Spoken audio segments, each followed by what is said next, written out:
Moi, je suis professeure en ergothérapie à l'Université Laval également. Puis dans notre équipe, là, parmi les chercheurs, il y a Jocelyne Kiss du côté des arts qui est ici également aujourd'hui et Anne-Marie Pinard qui est une anesthésiologue là, spécialisée en douleurs chroniques. Au niveau des partenaires du projet, on a également des partenaires que je dirais un peu intersectoriels, là, en tout cas qui reviennent du domaine des arts avec Marie-Noëlle Goy qui vient de quitter malheureusement de Papillon Blanc Danse et la Société québécoise là, de fibromyalgie qui représente là, la population. Ah oui, merci Aurélia. Je n'ai pas nommé le projet, le corps en soins, corps en scène, approche intersectorielle de la douleur chronique. Donc, qui vient encore là, au niveau des partenaires rassembler le domaine des arts et le domaine de la douleur. On s'intéressait, en fait, comme Mme Lamoureux le mentionnait tout à l'heure, là, pour les problèmes de la communication, à la douleur chronique, c'est un handicap qui est particulièrement invisible.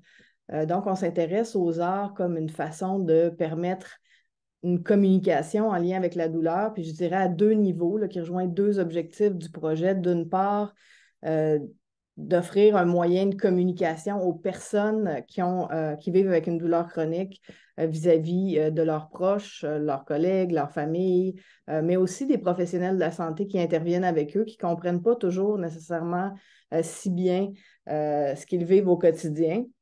Et d'autre part, ben, c'est quand même, il y a beaucoup un stigma encore par rapport à la douleur chronique dans la population en général. Donc, on vise d'avoir une production artistique qui pourra être diffusée auprès du grand public là, pour contribuer à une communication de manière plus globale là, en lien avec la douleur.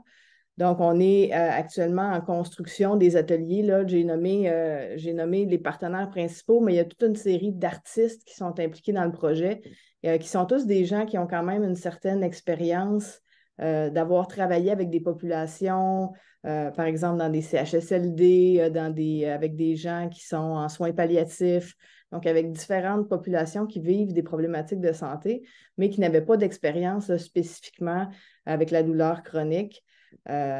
Donc, on travaille sur les ateliers avec les artistes.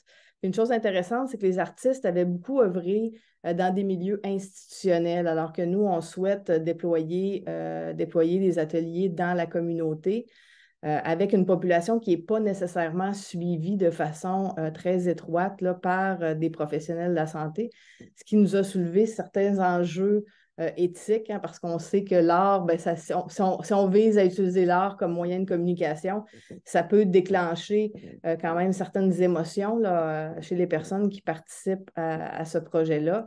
Donc, on a une préoccupation de voir comment est-ce qu'on peut s'assurer d'arrimer ça avec les services de santé dans le contexte là, communautaire. Fait que si jamais il y en a d'autres qui ont fait des projets en lien avec ça, je sais qu'il y a eu plusieurs projets avec les arts là, au cours des dernières années dans le cadre de Société inclusive, ben, je serais très intéressée là, d'en discuter pour voir comment ces questions-là ont été adressées.